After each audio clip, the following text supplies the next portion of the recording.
I am Mason, 29 years old, and until 3 months ago, I thought I understood what family meant. When my grandmother passed, she left me her beautiful Boston home, a place filled with childhood memories. Never did I imagine my own father would sell it behind my back. The real gut punch came when he looked me straight in the eyes and casually said, "The money will go to pay off your brother Trevor's vacation." Before I tell you how this whole mess unfolded, let me know where you're watching from in the comments, and hit that like and subscribe button if you've ever had family try to take what's rightfully yours. Growing up, my grandmother Elaine was my rock. Her Victorian house in Boston, with its creaky wooden floors and stained glass windows, became my sanctuary, especially during weekends when Dad took Trevor fishing or to baseball games. Those father-son trips never included me. The pattern was established early on that Trevor was the golden child while I remained in the shadows despite my efforts. My father Richard always had a special bond with Trevor.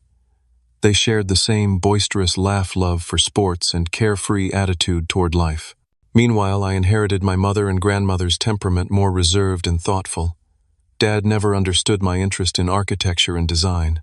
When I spent hours sketching buildings instead of watching football, he would shake his head and mumble something about me being too much like your mother.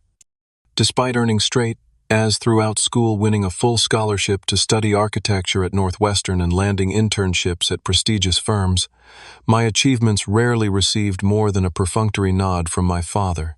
Trevor, on the other hand, dropped out of community college after 2 semesters. Yet Dad celebrated his every minor accomplishment like he had discovered the cure for cancer. The pattern of favoritism extended to financial matters too. Trevor developed expensive tastes early on, maxing out credit cards for designer clothes, electronic gadgets, and weekend trips with friends. Each time he landed in financial trouble, Dad swooped in to bail him out. "He's just finding himself," Dad would explain, writing yet another check. When I needed money for architecture books or software, Dad suggested I learn the value of hard work by getting a part-time job. Our family dynamic changed dramatically when Mom died from cancer when I was 15. She had been the buffer between Dad and me, the translator who helped us understand each other. Without her, the distance between us grew even wider.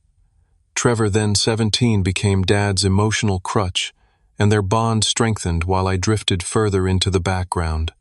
Grandmother Elaine recognized what was happening. She lived just across town and began inviting me over more frequently after Mom passed.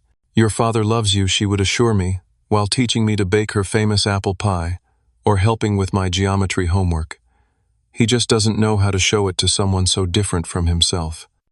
Her Victorian house became my second home. Built in 1895 with ornate trim and a wraparound porch, the house sat on a tree-lined street in one of Boston's historic neighborhoods. The library room with floor-to-ceiling bookshelves became my favorite spot to study. Grandmother would bring me hot chocolate and sit quietly reading while I worked on school projects. "This house has stories in its walls," she once told me. "Someday it will be yours, and you can add your own chapters to its history." I didn't take her comment seriously then, assuming it was just a sweet sentiment from a loving grandmother. After graduating college, I accepted a position with an architectural firm in Chicago. The distance from Boston provided space to build my own identity away from the shadow of family dynamics. I established myself professionally, made new friends, and created a life independent from the constant comparison to Trevor. Still, I called grandmother weekly and flew back to Boston for major holidays and her birthday. During those visits, I avoided spending too much time at Dad's house, preferring the peaceful atmosphere at grandmother's. She proudly displayed my architectural drawings and kept a scrapbook of my professional accomplishments. Trevor, meanwhile, bounced between jobs, relationships, and apartments. At 31, he still received regular financial support from Dad, who explained it away as temporary assistance, despite the pattern lasting well over a decade. The last time I visited before grandmother's death, Trevor had just been fired from a sales position for showing up late repeatedly. Yet somehow, Dad twisted this into a story about Trevor being too creative for a structured environment. The house itself had appreciated significantly in value over the decades. Located in a now trendy neighborhood, similar homes were selling for around $800,000. But to me, its value was primarily sentimental, a connection to Mom and grandmother, and the only place I truly felt at home. During my final visit with grandmother, she seemed to know her time was limited, though doctors had given no such indication. She took my hand and spoke more directly than usual. "Mason, I've watched you grow into a thoughtful, hard-working young man. Your mother would be so proud of you." She paused, squeezing my hand. "I've updated my will. This house will be yours when I'm gone. It's always been your true home, and I know you'll honor its history." I tried to protest uncomfortable discussing inheritance while she was still vibrant despite her 82 years, but she waved away my objections. "It's all arranged. Richard knows my wishes. The house goes to you, and my financial assets will be split between you and Trevor." Her eyes held mine firmly. "Promise me you'll stand up for yourself if necessary. Your father means well, but he has blind spots when it comes to your brother." I promised, never imagining how soon and how severely that promise would be tested. The call came on a Tuesday morning 3 months ago. Grandmother had passed peacefully in her sleep. I immediately booked a flight to Boston, arriving just hours before Trevor and Dad showed up at the house. The initial interaction was awkward but civil, our shared grief temporarily suspending the usual family tensions. The funeral took place 2 days later. It was well attended, a testament to how many lives grandmother had touched in her community. I delivered the eulogy, something Dad didn't contest, despite Trevor's subtle suggestion that he should do it since he knew her longer. Several of grandmother's friends approached me afterward, sharing stories about how often she spoke of me with pride. The reading of the will occurred the following week in the office of grandmother's attorney, Mr. Winters. As she had told me, the house was left explicitly to me, while her financial assets, approximately $300,000, were to be divided equally between Trevor and me. Dad sat stiffly as Mr. Winters read these terms but offered no objection. Trevor's expression darkened momentarily before he composed himself. "Congratulations," Dad said afterward, his tone neutral. "Your grandmother always did have a soft spot for you." "The house should stay in the family," I replied carefully. "That's what she wanted." Trevor interjected.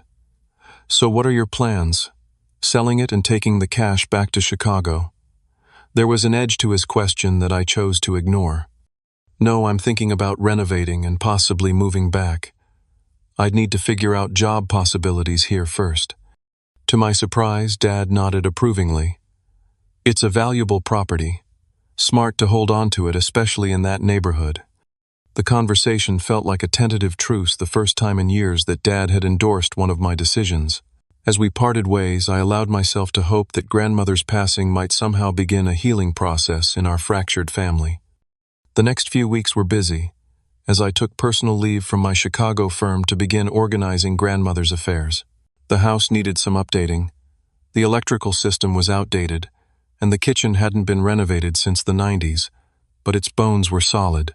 I contacted several contractors for estimates, envisioning how I might modernize certain aspects while preserving the historical character grandmother had so carefully maintained. During this time, an unexpected opportunity arose at work. The Chicago firm offered me a junior partner position, something I'd been working toward for years. The timing complicated my tentative plans to return to Boston, creating a new tension between professional advancement and the pull of family history embedded in grandmother's house. I called Dad to discuss the dilemma, another rare moment of reaching out for his input. "That's impressive, son," he said, sounding genuinely pleased.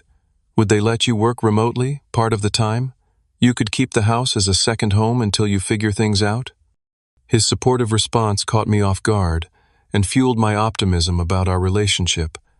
Maybe grandmother's final gift wasn't just the house, but a chance for Dad and me to find new common ground. Each day spent in the house strengthened my emotional connection to it. I discovered boxes of family photographs in the attic, including many of Mom that I'd never seen. I found grandmother's collection of letters, including correspondence with my grandfather during World War II.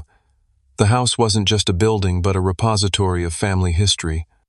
Mrs. Abernathy, the elderly neighbor who had been friends with grandmother for decades, stopped by regularly with home-cooked meals and stories about the neighborhood's history.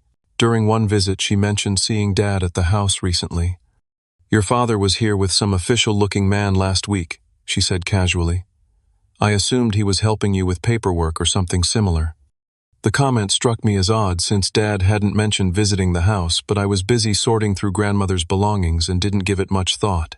Maybe he was just checking on the property, or helping with some administrative detail I'd overlooked. Trevor remained surprisingly quiet during this period. He texted occasionally asking generic questions about how the house clearing was going, but made no offers to help and didn't visit.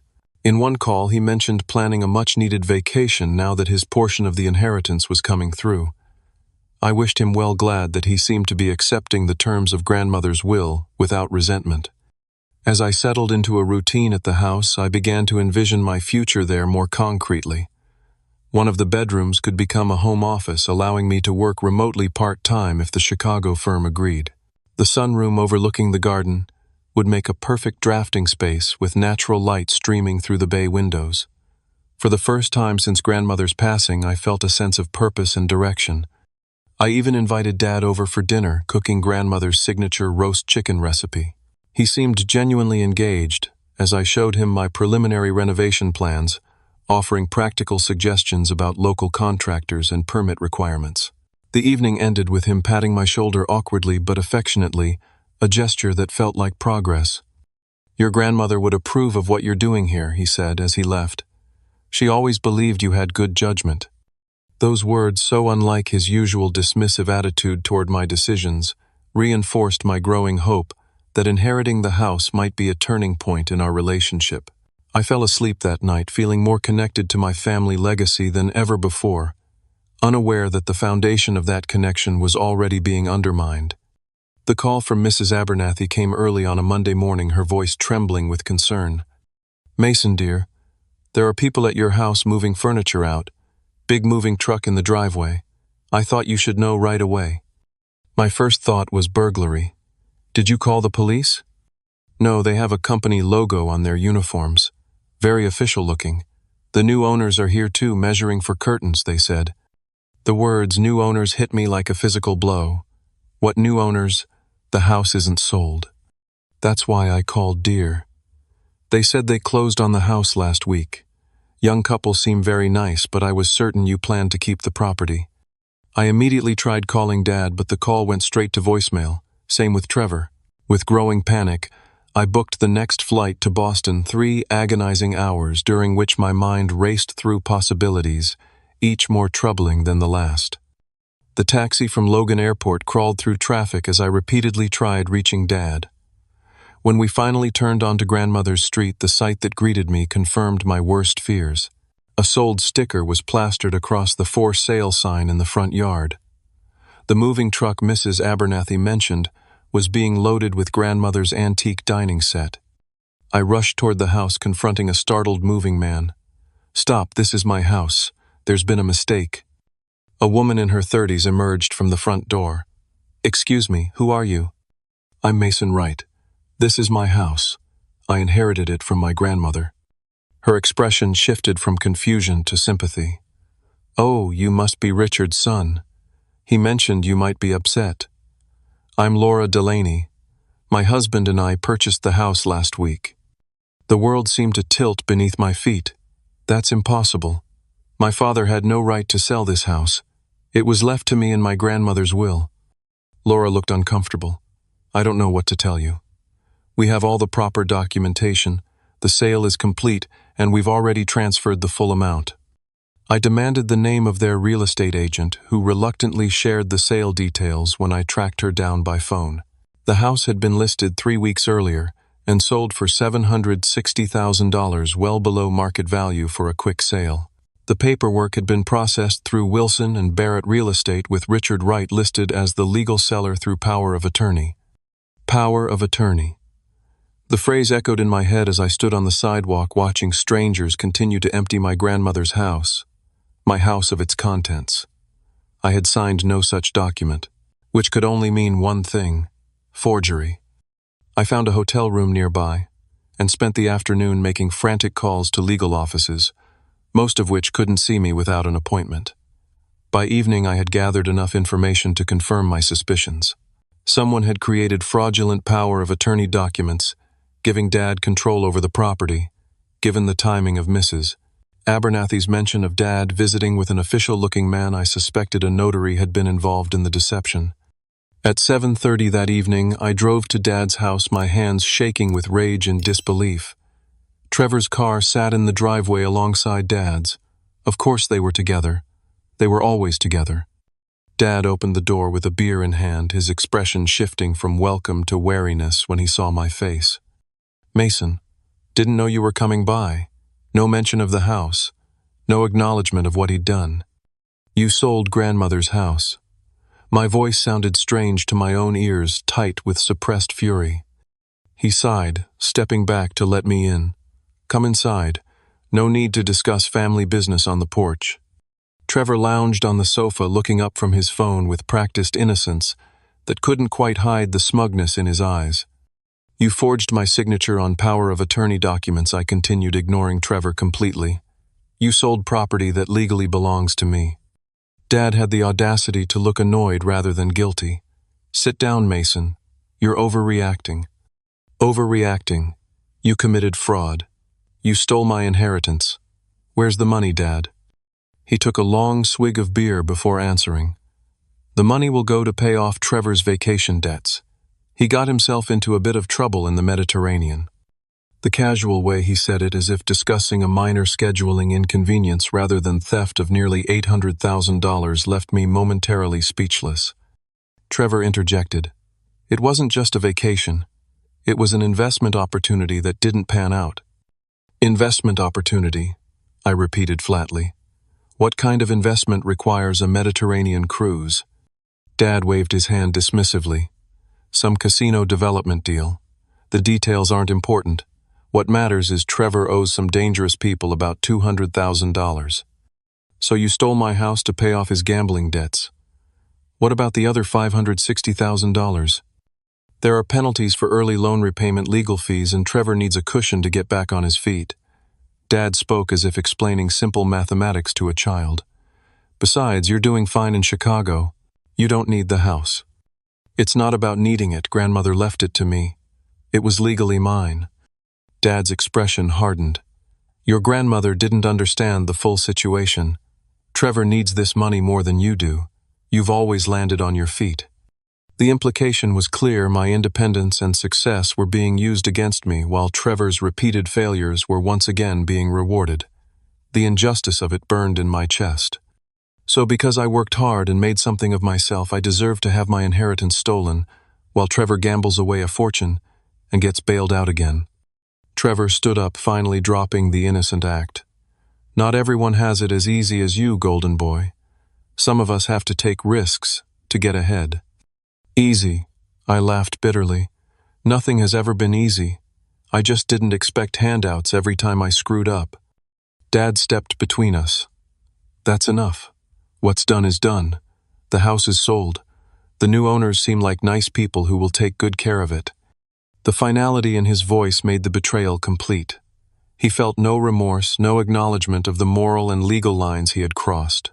In his mind, taking from me to give to Trevor was not just justified, but right. As I turned to leave, Trevor called after me. "Thanks for the bailout, bro. Maybe I'll send you a postcard from my next cruise." I didn't respond. There were no words adequate for the depth of betrayal I felt walking out of that house. My father had not only stolen my inheritance, but had done so with the belief that he was entitled to redistribute my grandmother's final gift as he saw fit. The family I thought I knew had revealed themselves to be strangers willing to commit fraud against one of their own. Driving back to the hotel, I made a decision. This wouldn't stand. For once in my life, I wouldn't quietly accept being sidelined in favor of Trevor. This time I would fight back. Sleep eluded me that night. I lay awake in the sterile hotel room, replaying the confrontation with Dad and Trevor, each recollection bringing fresh waves of anger and disbelief. How could my own father forge my signature? How could he justify stealing something explicitly left to me in grandmother's will? The casual way he announced the money would go to Trevor's gambling debts kept replaying in my mind, his tone suggesting I should find this perfectly reasonable. Morning brought no clarity, only the gritty-eyed exhaustion of emotional upheaval. I called my boss in Chicago requesting an emergency extension of my leave. To his credit, he heard the distress in my voice and granted 2 more weeks without pressing for details. My first action was scheduling a consultation with a local attorney. The earliest available appointment was 3 days away, an eternity given the circumstances. While waiting, I began gathering what information I could. I visited the county records office, confirming the sale had indeed been processed with alarming speed. The power of attorney document bore a signature that resembled mine, but contained subtle differences that any detailed forensic analysis would reveal as fraudulent. With growing horror, I also discovered Dad had accessed grandmother's bank accounts before they could be frozen and distributed according to the will. Nearly $30,000 had been withdrawn 2 days after her funeral money that should have been divided between Trevor and me. I called Mr. Winter's grandmother's attorney, but his receptionist informed me he was on vacation for 2 weeks. His junior associate could only confirm that the will had been properly filed, but offered no assistance regarding the fraudulent sale. When I returned to my hotel that evening, Trevor was waiting in the lobby. His typical swagger was tempered with caution as he approached. "Look, I know you're upset," he began, maintaining a careful distance. "But try to see this from Dad's perspective. He's just trying to balance things out between us. Balance things out by committing fraud." My voice rose, drawing glances from nearby guests. Trevor lowered his voice. "Keep it down, would you? I'm trying to help you save face here. Fighting this will just tear the family apart and embarrass everyone." "The family?" I laughed bitterly. "What family?" "The one where Dad forges my signature to steal my inheritance. That family." "You're being dramatic. It's just a house. You weren't even planning to live in it full time." "It was grandmother's home. She left it to me not to pay off your gambling debts." Trevor's expression hardened. "It wasn't gambling. It was business networking. Those contacts will pay off eventually." $200,000 of networking on a Mediterranean cruise. Who exactly were you networking with? Casino owners? His silence confirmed my suspicion. "You never change, Trevor, and Dad never stops enabling you." I turned to walk away. "The rest of the family agrees with Dad, you know," he called after me. "Aunt Linda and Uncle Paul think you're being selfish, making a big deal out of this." The statement stopped me cold. "You've already told the extended family." Trevor smirked. Dad explained the situation. Everyone understands he did what was necessary for family harmony. The implications were clear. Dad was mobilizing family support, crafting a narrative where I was the unreasonable one for objecting to having my inheritance stolen. The betrayal was expanding beyond just Dad and Trevor, to include aunts, uncles, and cousins, who would now view me as the troublemaker disrupting family peace. That night I received calls from both Aunt Linda and Uncle Paul, each delivering carefully worded suggestions that I should let this go for the sake of the family.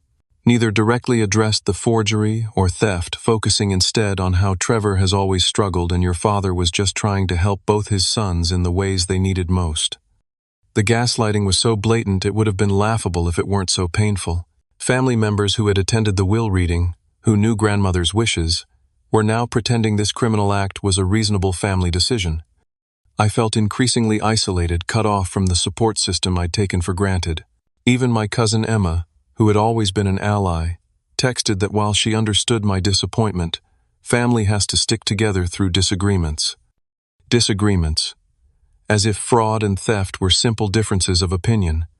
Sleep-deprived and emotionally raw, I drove to the house the next morning hoping for one last chance to walk through the rooms before the new owners completely claimed the space. Laura Delaney was there alone, supervising painters in the living room. Her expression shifted between sympathy and discomfort when she saw me. "Mason, right. Look, I understand this is difficult, but my husband and I purchased this house in good faith." I know I said surprised by the calm in my voice. "I'm not here to cause problems for you. I just wanted to see it one more time." Perhaps recognizing the grief beneath my anger, she nodded. "You can look around, but the painters need to work." Walking through those rooms one last time, seeing painters covering grandmother's carefully chosen colors with generic beige watching movers dismantle built-in bookshelves that had stood for decades, I felt a profound sense of loss that went beyond the financial value of the property. This house contained tangible connections to my mother and grandmother, the only family members who had truly seen and valued me. In the upstairs hallway, I paused before the growth chart marked on the wall recording my height from ages 5 to 15. Laura found me there staring at those pencil marks that would soon be painted over. "We can take a photo of that for you before it's covered," she offered. Her kindness nearly broke me. I nodded, unable to speak, and continued my final tour of the house that should have been mine. Back at the hotel, I finally reached my breaking point. Years of accepting second place to Trevor, of seeking approval from a father who consistently prioritized my brother, of quietly building my own life separate from their dysfunction. All of it crashed down. I called my Chicago friend Marcus, the only person who knew the full history of my family dynamics. They did what Marcus's outrage provided the first validation I'd received since this nightmare began. "That's not just wrong, it's criminal. You need to fight this, Mason. Not just for the money, but because you deserve better than being their perpetual doormat." His words cut through the fog of hurt and confusion. This wasn't just about the house or money. It was about a lifetime pattern of being devalued, of having my needs considered secondary to Trevor's, of my achievements being used to justify giving him more, rather than celebrating what I'd accomplished.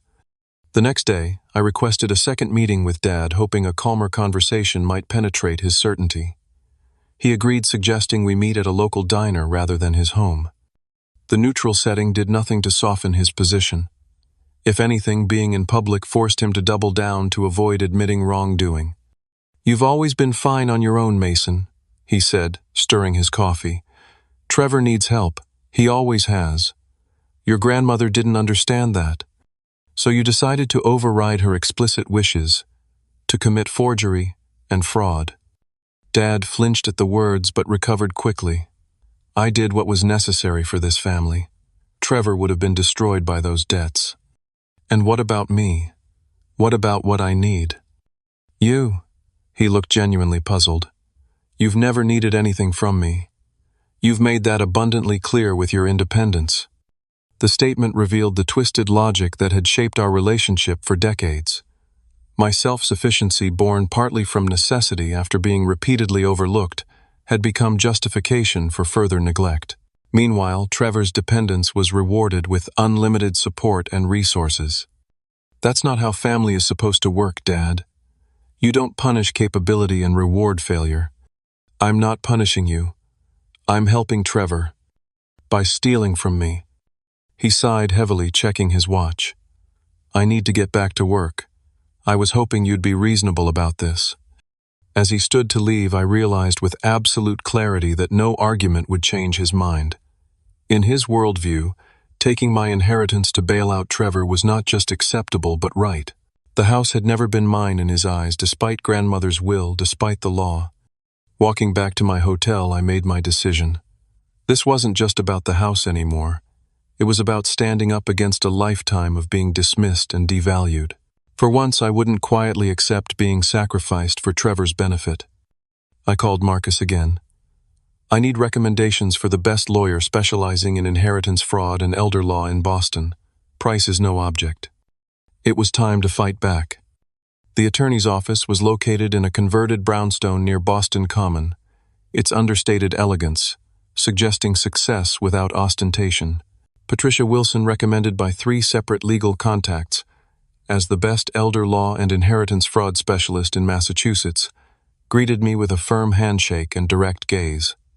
"Tell me everything," she said once we were seated in her office. "Start from the beginning, and don't omit details even if they seem insignificant." For the next hour, I outlined the situation from grandmother's death through the discovery of the fraudulent sale. Patricia took notes, occasionally asking clarifying questions, but mostly listening with focused attention. When I finished, she leaned back in her chair. "Your case has several strong elements. The will clearly states the house was left to you. The power of attorney document was forged. The timing of the sale suggests premeditation rather than a misunderstanding." She tapped her pen against her notepad. "However, we face challenges. Family courts often prefer mediation over litigation, especially when the dispute involves parents and children. And your father will likely claim he was acting in the family's best interest." "He stole nearly $800,000, I pointed out. "Yes, And that's why I believe we can build a compelling case. But first, we need more evidence. She slid a notepad across the desk. I need you to make a list of every potential witness who can confirm your grandmother's intentions regarding the house. Also, do you know if she kept the original copy of her will in a safe deposit box? The question triggered a memory. Grandmother had mentioned a safe deposit box at Boston First National, where she kept important documents. I'd completely forgotten about it in the chaos following her death. Patricia's eyes lit up at this information. We need to access that box immediately. If she kept original documents there, they could be crucial to our case. The next morning, armed with the death certificate and proof of my identity as a beneficiary, I visited Boston First National. The process took several hours, but eventually I was escorted to a private room with the contents of grandmother's safe deposit box. Inside, I found exactly what we needed. Original copies of her will dated 6 months before her death with explicit instructions that the house be left to me. Also included was a personal letter addressed to me written in her familiar handwriting. My dear Mason, it began. If you're reading this, I'm no longer here to protect what's rightfully yours. I've seen how your father favors Trevor and fears this might extend to my final wishes. This letter confirms my sound mind and absolute intention that my house pass directly to you upon my death. No one, not even your father, has the right to override this decision. The letter continued expressing her love and confidence in me and her hope that the house would provide both financial security and a connection to family history. It was dated just 2 weeks before her death and signed not only by her but witnessed by her doctor and attorney. This document was gold, as Patricia confirmed when I brought it to her office. This establishes clear intent and sound mind. It directly counters any claim your father might make about acting on your grandmother's unstated wishes. With this foundation, we began building our case methodically. Patricia assigned a paralegal to interview neighbors, including Mrs. Abernathy, who provided statements about grandmother's frequent mentions of leaving the house to me. The paralegal also tracked down grandmother's bridge club friends, several of whom confirmed hearing her specific plans regarding the inheritance. The most damning evidence came from grandmother's personal journal, which I found among boxes of her belongings that had been hastily moved to Dad's garage during the house sale. The journal contained multiple entries expressing concern about Trevor's financial irresponsibility and Dad's enabling behavior. Richard called again, asking for money for Trevor. One entry read, "Claims it's for business school tuition, but I suspect another bailout for gambling debts." I refused. My responsibility now is protecting assets for Mason, who uses resources wisely. Another entry dated just a month before her death was even more explicit. Met with Mr. Winters to update my will. Richard has been suggesting I distribute assets more evenly, which I suspect means giving Trevor control of the house. I've made it clear the house goes to Mason. Richard seemed unhappy but accepted my decision. Patricia was particularly interested in this entry. This suggests your father knew exactly what the will contained and was already considering ways to circumvent it before your grandmother died. Meanwhile, our investigation uncovered the notary who had authenticated the forged power of attorney document. Facing potential criminal charges himself, he admitted that Richard had brought the document already signed, claiming I was out of the country and had authorized him to handle the property sale. The notary's statement provided further proof of deliberate fraud. Bank records revealed more troubling patterns. Dad had begun transferring funds from grandmother's accounts within days of her death, well before the will was officially processed. These transfers, along with the rapid house sale below market value, suggested not just opportunism, but premeditated financial exploitation. Throughout this process, Trevor made several attempts to contact me, his messages evolving from casual dismissal of my concerns to increasingly desperate pleas as he realized the legal momentum was building. "You need to call off your lawyer," his final voicemail demanded. "Dad's under a lot of stress because of this. If you push this, things will get ugly for everyone." Some of Dad's business associates might not appreciate having family matters dragged into court. The thinly veiled threat only strengthened my resolve. I forwarded the voicemail to Patricia, who added it to our growing file of evidence. As our case solidified, Patricia presented me with strategic options. We have two potential approaches.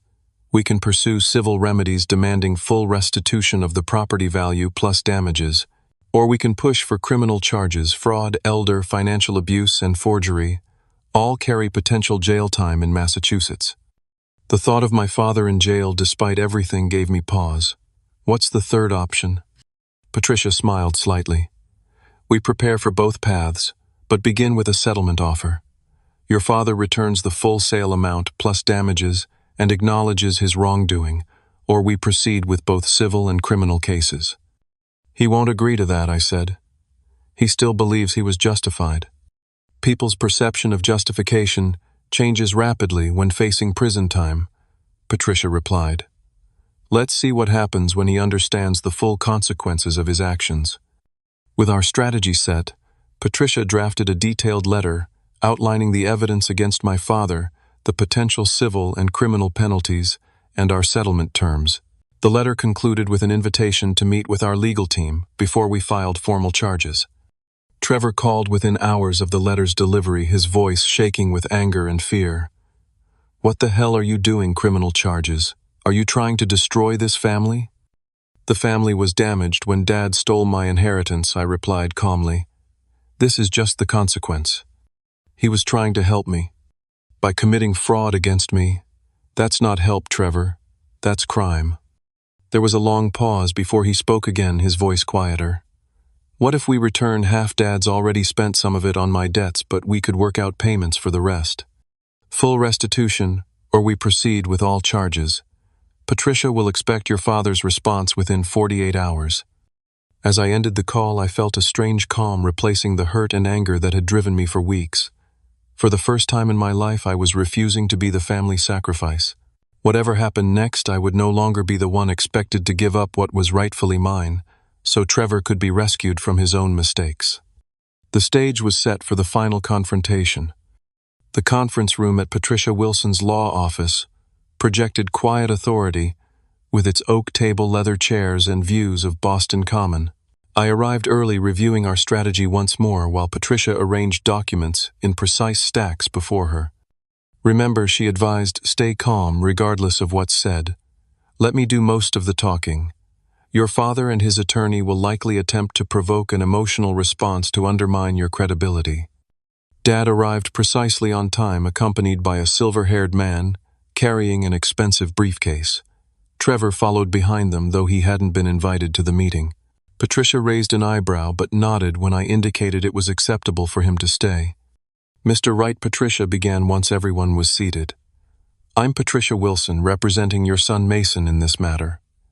This is an opportunity to resolve our differences before formal legal proceedings commence.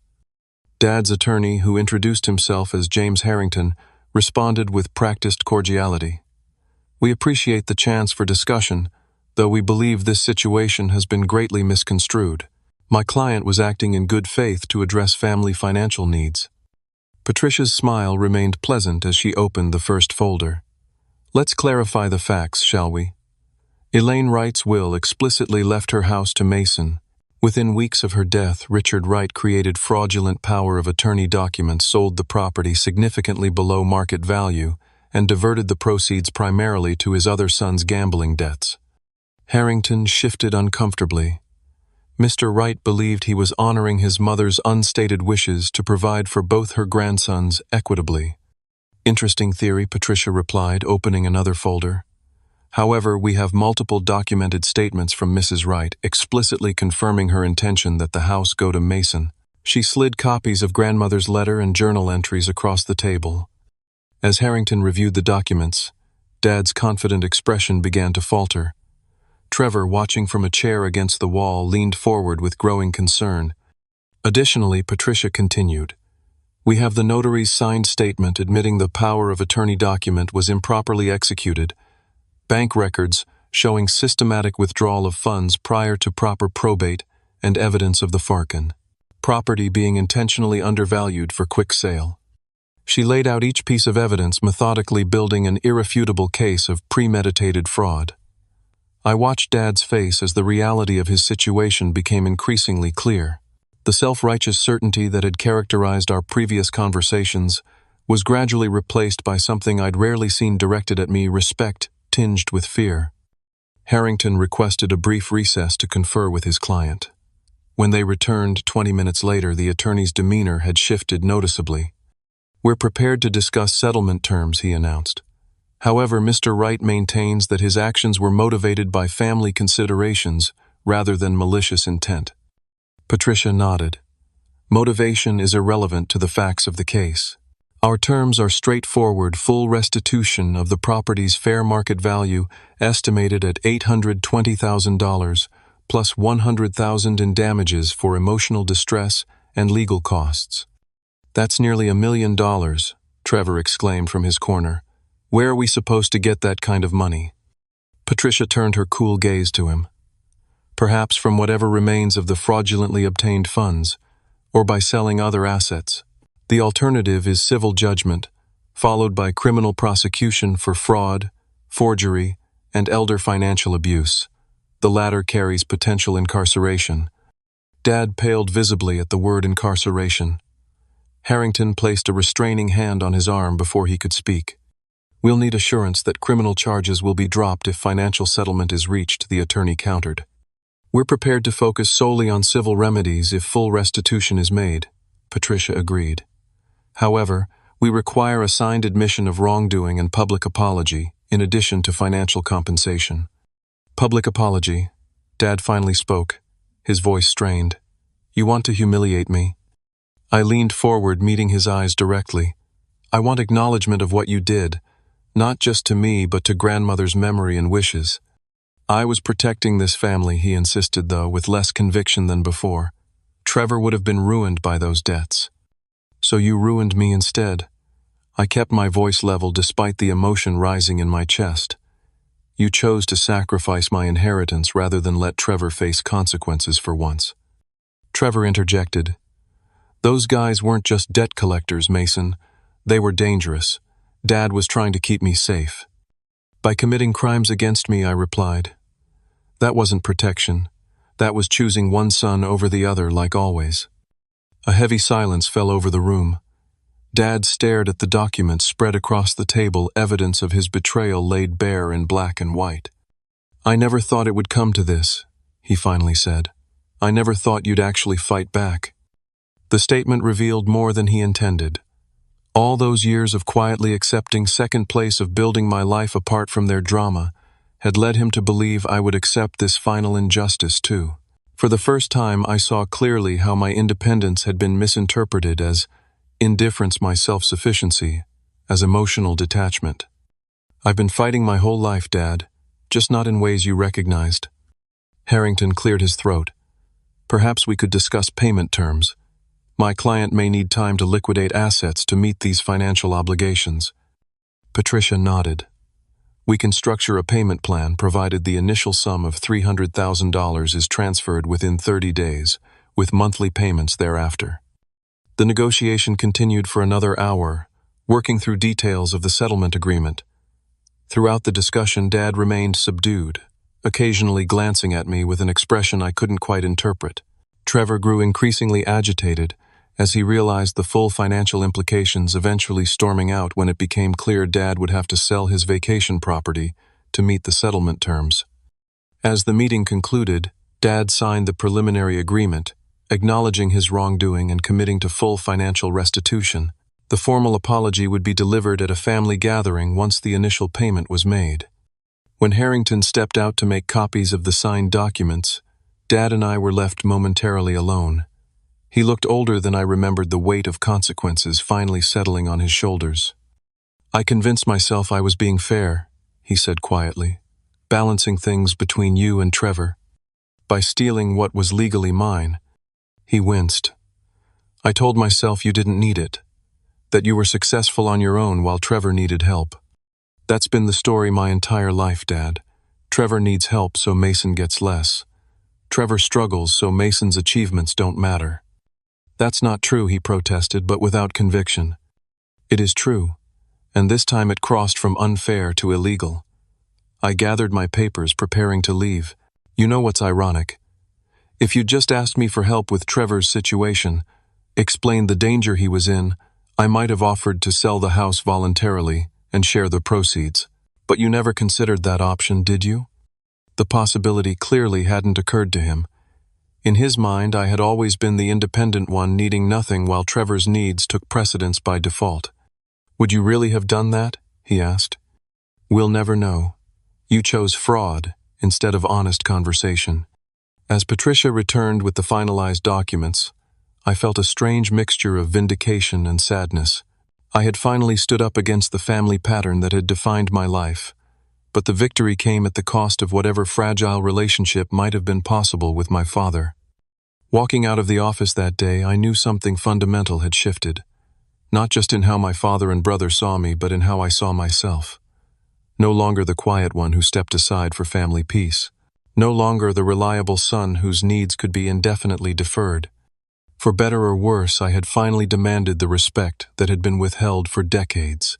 The long-term consequences remained to be seen, but in that moment I felt a weight lifting that I hadn't even realized I'd been carrying.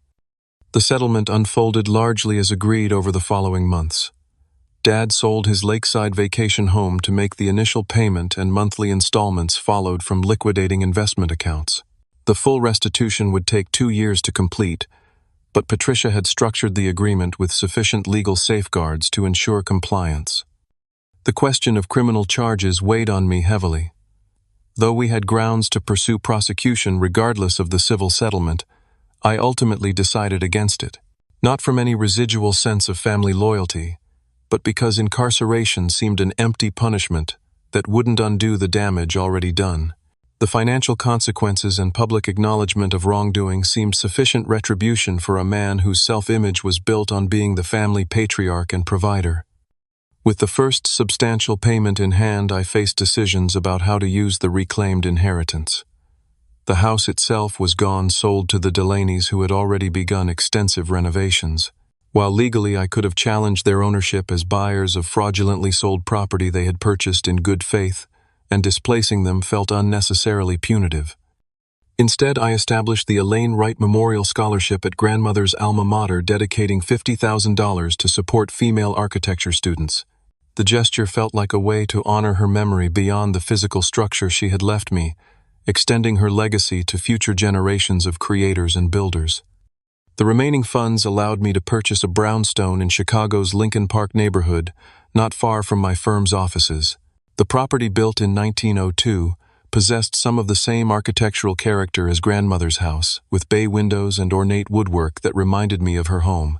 Renovating it became both a professional challenge and personal healing process, transforming the space while preserving historical elements that connected to my past.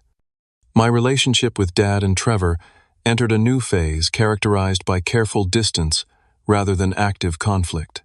The formal apology delivered at a small family gathering as specified in our agreement was clearly difficult for Dad.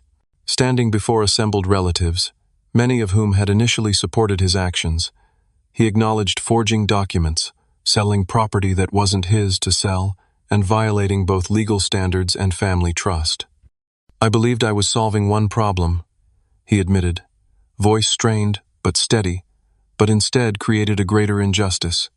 I apologized to Mason for taking what was rightfully his, and for betraying the trust between father and son. The words were correct, though I sensed they came more from legal necessity than genuine remorse. Still, the public acknowledgement shifted family dynamics immediately. Aunts and uncles who had pressured me to let it go for family peace now approached with awkward expressions of support, claiming they hadn't understood the full situation. Trevor's reaction proved more complicated. Initially, he alternated between resentment at losing his financial bailout and attempts to re-establish our former relationship through texts and calls that carefully avoided mentioning the legal proceedings. When these overtures received minimal response, he shifted to accusations that I had destroyed the family by involving lawyers instead of accepting Dad's decision. I maintained limited contact with both of them, exchanging occasional texts and obligatory holiday calls, but declining invitations for extended visits.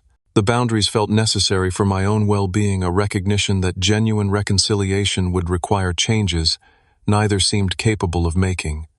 Professional success provided unexpected consolation during this period of family estrangement. The The junior partnership I had been offered before grandmother's death materialized with expanded responsibilities and creative control over several significant projects. Channeling energy into work that had always fulfilled me became a form of healing, allowing me to focus on creation rather than loss. Through therapy, I began recognizing patterns established in childhood that had shaped my adult responses. The tendency to quietly accept unequal treatment to build self-worth through achievement rather than connection to avoid conflict, even at personal cost, all stemmed from years of family dynamics where Trevor's needs consistently superseded mine. Understanding these patterns didn't erase them, but provided a framework for conscious change. I also discovered the importance of chosen family. Friends like Marcus, who had supported me throughout the legal battle, proved more reliable and nurturing than blood relations. I invested more deeply in these relationships, creating holiday traditions and regular gatherings that filled the space left by distancing from Dad and Trevor. Occasionally, painful moments still surfaced, passing grandmother's old neighborhood during a business trip to Boston, discovering a childhood photograph where Dad actually had his arm around me instead of Trevor, hearing that Trevor had accumulated new gambling debts, but without access to my inheritance, was finally facing genuine consequences without bailout. During our most recent phone call, Dad ventured into territory we had mostly avoided since the settlement. "I've been thinking about what you said," he began hesitantly, "about how I might have handled Trevor's situation differently." And I prompted when he fell silent. "You were right. I never considered just talking to you honestly. I assumed you wouldn't help because—" He paused again. "Because you've always seen me as the one who doesn't need anything I finished for him. Yes, the independent one. The successful one. Those aren't bad things to be, Dad. No, but they became excuses. For giving you less. For expecting less from Trevor."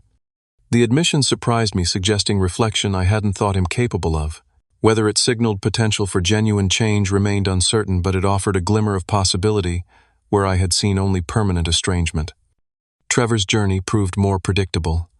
Without Dad's unlimited financial support, he cycled through jobs and relationships with the same instability as before. Our interactions remained superficial and infrequent, both of us aware of the chasm created by his role in the inheritance theft. Perhaps someday he would develop the self-awareness to address his part in the damage done, but I no longer placed my emotional well-being on that possibility. The most profound lesson from this painful chapter came unexpectedly during a visit from Mrs. Abernathy, who had traveled to Chicago for her granddaughter's college graduation. Over tea in my new home, she commented on the transformation she had witnessed. "Your grandmother always said you had a quiet strength," she told me, "but I think even she would be surprised by how you stood up for yourself. Not with anger or vengeance, but with dignity and determination." Her observation crystallized something I had been feeling but couldn't articulate. The house itself had never been the true inheritance. Grandmother's real gift was showing me that I deserved to be valued, that my needs mattered, that setting boundaries wasn't selfish, but necessary for genuine relationships. Standing up to Dad and Trevor hadn't been about punishment or even justice in some abstract sense. It had been about finally declaring that I would no longer accept being the family member whose inheritance could be stolen, whose achievements could be dismissed, whose needs could be eternally deferred in service to others. The brownstone I now called home wasn't grandmother's Victorian, but it carried something of her spirit in its solid construction and thoughtful design. More importantly, it represented a choice I had made for myself, an investment in my own future, rather than a concession to family patterns of inequity and manipulation. The betrayal that began this journey remains a painful chapter in my life. Yet from that pain came a strength and clarity I might never have discovered otherwise. By fighting for what was rightfully mine, I found something more valuable than property or money: the conviction that I deserved the same respect and consideration I had always extended to others. As I look toward the future, I carry grandmother's true legacy forward, not in a physical structure, but in the knowledge that standing up for oneself isn't selfish but essential. Sometimes the most profound act of self-respect is simply refusing to be the family sacrifice any longer. Have you ever had to stand up to family who took advantage of your good nature? Share your story in the comments. If this resonated with you, please hit that like button and subscribe to hear more stories about finding strength in difficult situations. Remember, sometimes the most important boundaries are the ones we set with those closest to us. Thank you for listening, and may you find the courage to protect what's rightfully yours.